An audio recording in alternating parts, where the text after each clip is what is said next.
Assalamualaikum warahmatullahi wabarakatuh. Halo Sobat Misteri Sunyi Mencekam. Mudah-mudahan Anda masih selalu setia bersama kami, channel yang setiap hari selalu menyuguhkan cerita-cerita misteri menarik. Kesempatan kali ini kami sudah menyiapkan sebuah kisah nyata misteri yang berjudul Banyak Orang Hilang di Alas Jati Ini. Kisah ini merupakan kisah nyata yang dialami oleh ibuku sendiri saat aku masih duduk di bangku TK. Kita baru saja pindah ke suatu perumahan yang terletak di pelosok desa di bagian selatan Jawa Timur, yakni Desa Poncokusumo di pedalaman Kabupaten Malang. Belum banyak orang yang menghuni daerah ini. Rumah warga yang berpenghuni masih bisa dihitung dengan jari. Hampir semua hunian perumahan ini belum ditempati oleh pemiliknya. Waktu telah berjalan 3 bulan, keluarga kami mulai mengenal beberapa orang yang berada di kawasan ini, seperti tukang sayur, tukang pijat, tetangga, dan ojek. Saat itu kami sedang dalam keadaan genting. Badanku mengalami demam hingga gemetaran. Rumah sakit amat jauh. Kita harus menempuh jalan menuju kota jika ingin berangkat ke sana, sehingga hal itu tidak mungkin dilakukan karena terlalu jauh dan repot. Lokasi di sekitar area perumahan masih sawah-sawah, semak belukar, ladang dan hutan pohon jati. Transportasi kala itu hanya ada ojek yang biasanya mangkal di pos ojekan. Biasanya ojek-ojek di sini hanya narik mulai pagi sampai jam 3 sore saja. Di atas jam itu mereka sudah kembali ke kediaman masing-masing.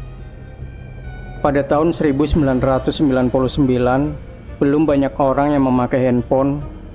Paling-paling komunikasi hanya lewat wartel dan telepon rumah saja. Tapi kita belum punya telepon kabel, apalagi HP. Ibuku bermaksud menelpon taksi, namun hanya bisa lewat wartel yang bukanya jam 7 malam saja. Jam kala itu menunjukkan pukul 5 sore. Para ojek yang mangkal di pangkalan sudah pulang. Dan saat itu juga ibuku berpikir, daripada kelamaan, lebih baik aku cari tukang pijat saja. Ibu pun berjalan menuju rumah tukang pijat yang jaraknya cukup jauh dari rumah. Jalan menuju rumah si tukang pijat tidaklah mudah. Ibu harus melewati hutan pohon jati yang menjadi jalan pintas tercepat yang menghubungkan perumahan dengan desa tempat si tukang pijat tinggal. Karena beliau hanya jalan kaki, waktu yang ditempuh pun tidak sebentar. Berbekal payung dia berjalan seorang diri. Di tengah perjalanan, hujan gerimis datang. Beliau mengembangkan payungnya. Saat melewati hutan jati dan hampir sampai ke perkampungan desa sebelah, beliau mendengar suara kakek-kakek memanggilnya. "Nah, tolong Mbah." Ibu melihat ke sekelilingnya tak ada orang. Dia kembali berjalan. Di langkah ketujuh, ibu berjumpa dengan seorang lelaki tua yang mengenakan topi caping dari anyaman bambu, membawa cangkul di pundaknya, kakinya penuh dengan tanah. Pria tua itu berpapasan dengan ibuku. Ibuku mencoba menyapanya. "Apakah Bapak yang memanggil saya barusan?" Lelaki itu tak menjawab, hanya mengangguk pelan. Gelagat pria itu tampak aneh. Tatapan ibuku tak bisa lepas dari pria tua itu. "Ada yang bisa saya bantu, Kek?" tanya ibu sambil memayunginya juga. "Tolong antarkan aku pulang." Ibu seolah lupa dengan apa tujuannya ke sana. Bagai terhipnotis, beliau mengikuti arah perjalanan si kakek yang semakin lama berjalan, semakin jauh dari tempat ibuku berpijak tadi. Bulu kuduk ibu berdiri ketika mendekati kakek itu.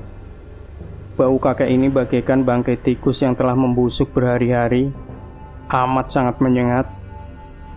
Ketika ibu memandang kakek ini dari ujung kaki ke ujung kepala, benda di pundak lelaki yang semula dikira cangkul oleh ibuku itu berangsur-angsur berubah warna menjadi memanjang seperti karung dari kain putih.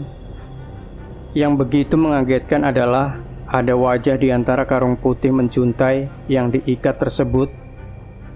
Ibuku segera menyadari apa yang dia lihat, yakni pocong yang sedang dibawa oleh Simbah. Pria tua itu memandang wajah ibuku. Wajahnya sangat menyeramkan. Matanya penuh dengan belatung.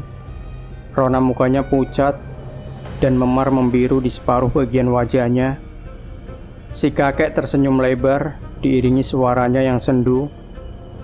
Badan ibu lemas seketika, terkulai lemah tak berdaya di bawah pohon jati. Tenggorokan ibu serasa tercekat tanpa bisa mengeluarkan suara. Badannya bergetar, keringat bercucuran, berharap apa yang dilihatnya hanyalah mimpi. Tapi sayangnya, apa yang dia saksikan benar-benar nyata. Petani itu menyanyikan tembang Jawa yang suaranya sangat kencang, membuat orang yang mendengarnya seolah terpaksa ditarik menuju alamnya. Beruntung suara adzan maghrib berkumandang. Lelaki tua itu menghilang beserta dengan benda misterius yang dia panggul di pundaknya. Dia pulang ke alamnya. Ibuku tak sanggup berdiri. Beliau akhirnya bisa berteriak minta tolong. Untungnya ada warga yang akan pergi ke masjid yang mendengarnya. Beliau pun digotong menuju perkampungan warga yang sudah terlihat di ujung jalan. Ibu ditanyai oleh warga dan bilang mau ke rumah si tukang pijat. Warga pun mengantarnya ke sana. Sesampainya di rumah si tukang pijat, beliau menceritakan semuanya beserta maksud kedatangannya ke sana. Akhirnya ibu diantar pulang naik sepeda motor oleh si tukang pijat, sambil diberi nasihat untuk tidak lewat tempat itu lagi. Sebab hutan pohon jati itu memang sudah tak diragukan kemistisannya. Penampakan sosok petani itu telah banyak diketahui warga. Untung saja ibu segera menyadari bahwa yang dilihat itu bukan manusia. Banyak warga yang hilang beberapa hari dan mengaku diajak Mbah Wiro main ke tempatnya begitu kembali, ucap si tukang pijat. Konon katanya, sosok petani tua itu dulunya bernama Mbah Wiro. Dia dulu manusia biasa, hidup di kawasan perkampungan yang sama dengan si tukang pijat. Mbah Wiro tinggal hanya bersama cucu semata wayangnya, namun cucunya meninggal di usianya yang masih anak-anak. Di hari pemakaman cucunya, Mbah Wiro tidak rela jika cucu kesayangannya tersebut meninggal. Dia kembali membongkar makam sang cucu untuk dibawanya pulang. Saat itu penduduk sudah melarang keras perbuatan Mbah Wiro, tapi dia tetap ngotot. Beberapa hari kemudian, dia menyusul cucunya dengan jalan mengakhiri hidupnya sendiri. Beliau dimakamkan di pemakaman yang letaknya tidak jauh dengan hutan pohon jati. Penduduk setempat sangat menghindari lewat jalan itu, kecuali di siang hari. Cerita ini baru beliau sampaikan ketika aku dirasa cukup matang, yaitu saat sudah masuk SMP, karena ibu khawatir jika saat itu langsung diceritakan padaku saat itu juga, maka aku akan tumbuh menjadi seorang penakut. Demikian Sobat Misteri Sunyi Mencekam. Jangan lupa berikan komentar Anda, like, share video ini, subscribe channel Sunyi Mencekam, dan kembali nantikan cerita-cerita misteri terbaru dari kami. Wassalamualaikum warahmatullahi wabarakatuh.